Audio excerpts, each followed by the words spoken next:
Part 2 of taking my laundry room from builder grade to custom made. This is where we started and this is where we left off. I had taken down the shelf and painted the room.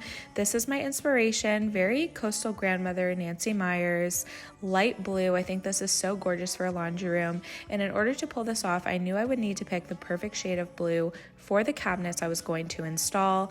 I would recommend when you're picking out your colors that you wait until after your room is painted because the blues will look very different and you'll get a more accurate representation that way.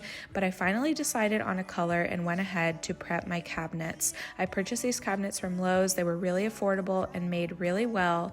I used 180 grit sander to prepare them for paint.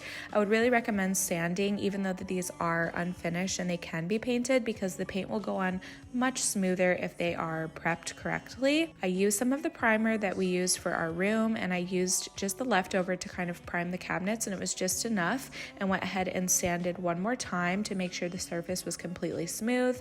This was the paint color I decided on. I decided on Bear. Blew me away. I think it's such a gorgeous, fresh, coastal blue color. I thought it was perfect. It matched my inspiration perfectly. And this is what the cabinets look like when they were painted. I was super obsessed with it and just so happy of how it came out. Then it was time to mount them. This was the one part of the project that I did get my husband's help on. We used some painter's tape just to kind of visualize where the cabinets would sit, and then used a stud finder to locate the studs in the wall. This is how you're going to mount the cabinets and ensure that they don't fall. You want to locate where the studs are so you can drill the cabinets directly into the studs. We used a 1x4 to use kind of as a support beam to help us mount them. And once they were in those studs, they were super secure and not going anywhere. I was super intimidated to mount cabinets, but it was a lot easier than I thought it was. I watched a lot of videos just like these. And that's the end of part 2. Stick around for part 3 where I'll show you guys all the finishing touches that tied this room together.